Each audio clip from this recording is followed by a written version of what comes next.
what are some of the biggest challenges or the obstacles that you see first time leaders experience? Would that is there something is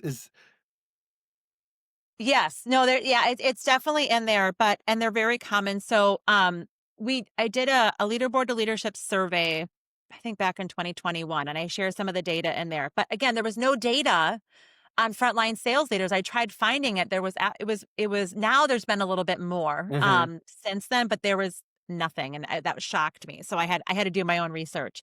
But the there's a few things. So, what a new sales leader typically comes from sales. So, 75% of sales leaders said that they came from the top 25% of the sales leaderboard. They were top producer, moved into leadership. Mhm. Oftentimes, they're a producing sales leader, which is challenging as all get out. And so, they've added all these new roles. So, time management's the biggest issue for them, Mhm. but that comes a lot of stress as well. So that's an issue. Then there's an issue determining what they're supposed to who they identify as and where they're supposed to be spending their time and what success looks like in that role.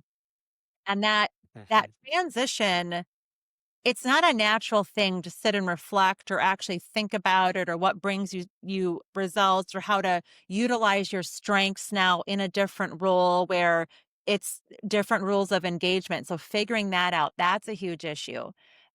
Some of the nuances with relationships. Sometimes leaders are managing their friends, their old peers. Sometimes they're managing somebody who also applied for that promotion and did not get it.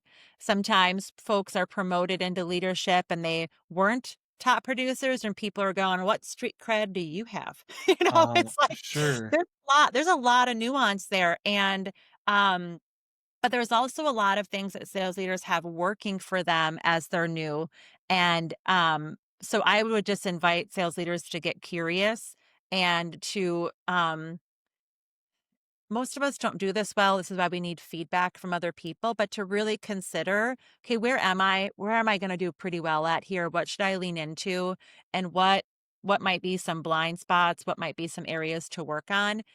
And that gap is fine. The gap between where we are and where we want to be should not be frustrating. It should be very inspiring. But Yeah. but those are just some off the top. And then there's organizational challenges, which when I'm working with my corporate clients, we talk about those, not just with the sales leaders. But um, to answer your question, those are the top challenges for these new sales leaders. Yeah. I mean, I find also, I don't know if there's a one-to-one correlation of, okay, I'm a great salesperson, that means I can now be a great leader. I don't think a great salesperson necessarily equates to a great leader.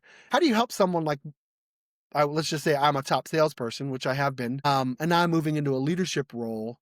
And then, I mean, you talk about all these challenges. What do we start with? How do we help someone like myself? Okay, I've never led before, but I'm really good at sales, so I'm just going to coach them the way I do it, and that's going to work for everybody. Yeah.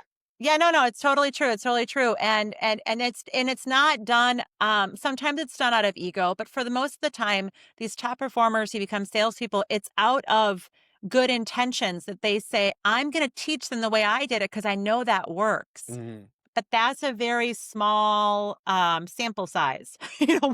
One person's a very small statistical analysis of what you're judging and making assumptions about. And so to your point, I can't teach someone empathy, but I can teach them how to think about, and that's what we do in our programs. It's like, let's just put yourself in their shoes. They will not do it the way you do it. And so we like to provide strength assessments as well. And there's a ton of stuff to that, but just really simply teaching people how to be strength-based sales coaches.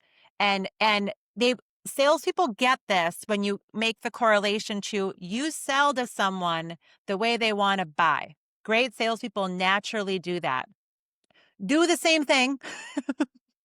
Do the same thing in sales leadership. Coach to how not what they prefer or how they like to be coached, but what actually works for them.